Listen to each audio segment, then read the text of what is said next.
Hello, I'm Brie Larson and I will be answering fan questions while playing with puppies. Hello, baby. Hi. Wait, more? I get 2? 3? 4? Oh my gosh. No way. Come on, join the party, baby. Wanna sit in my lap? Hi, little angels. Oh, come back here, baby.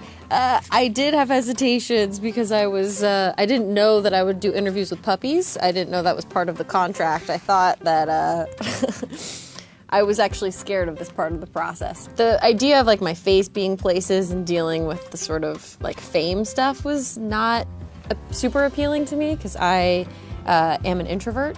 So I needed to take a little bit of time to see if I could kind of handle the leadership position of this part. But I didn't have any issue with, you know, the character, the movie, or what they were trying to do with it. In fact, I was really excited about it, which was why it was kind of a difficult decision, but I'm really glad I did it. And it feels like a giant win for introverts everywhere.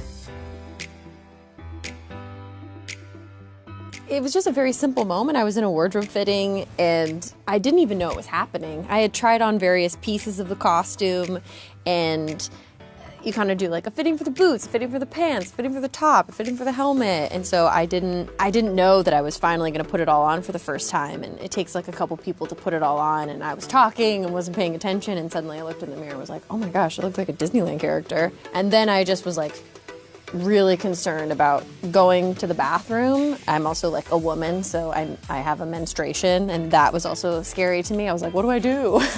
How do superheroes do this? But they were super awesome and had tons of extra, you know, zippers and ways that I could get out of it. It still takes like 30 minutes to get out of it to go to the bathroom, but it's fine.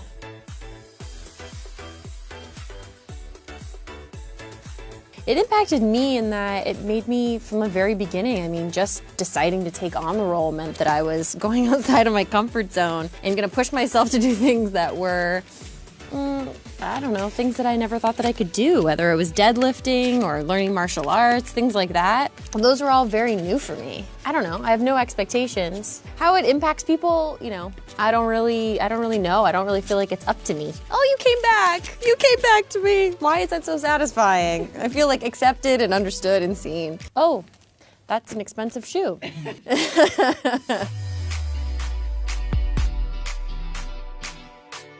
There's a couple things for different reasons that were intense. There's a ropes course scene in the movie, and we did that 50 feet up in the air on wires.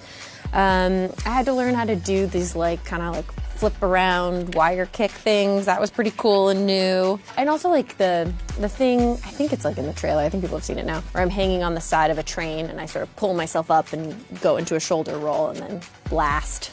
Oh, also in the mind frack sequence when I'm hanging upside down, so I'm hanging by my ankles and I have to, you know, use my abs to lift myself up, break the restraints, and then flip around and land. That took like, you know, a solid weekend to learn how to get right.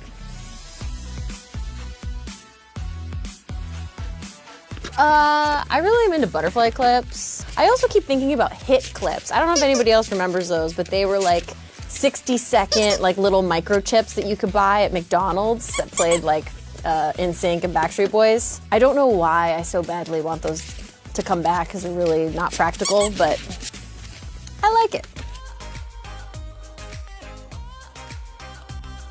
It was a lot of stuff. My workout routine was like, for the first thing, you've got all the toys in the world and you just want a very expensive shoe. It was like an hour and a half every day for 6 months, and then 3 months before we started shooting, we would do 2-a-days. And the 2-a-days were we're still doing that hour and a half of like cardio and come back here.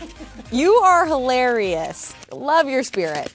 Cardio and weightlifting, but then we added in fight training. So I'd work with the stunt team for 2 hours and kind of do like the making of a future superhero stuff, like learning footwork and punches and kicks and wire work, like literally learning how to fly. And then other than that, you just drink a lot of water and eat a lot of food.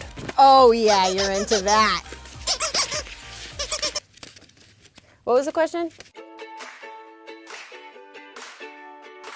My real life role model is my mom, for sure. And then, like, I loved the Spice Girls. I loved Sailor Moon. I'd, like, come home from school just to try to not miss a second of Sailor Moon. I did read Wonder Woman comics growing up, so maybe some of that. Yeah!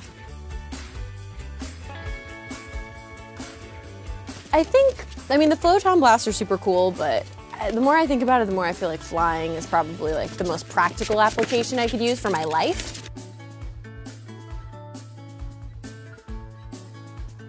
Yeah, I mean, I don't even need to cut it for a movie. I've had my hair that short before. I kind of been thinking about doing it, to be honest, just because it's less work. I feel like at this point in my life, I'm probably the most like Carol than anything, but it's also just because like she's such an empowering role, whereas I feel like most of the things I did before were more dramatic. And so when those movies were done, I was like, I can kind of leave that experience behind. But after playing Carol for close to a year, basically, once it was all said and done, I dig her vibe. And I feel like a lot of the way that she views the world, and in particular how she owns and views herself, I think is empowering and helpful to me. I've just decided to be a little bit more like her.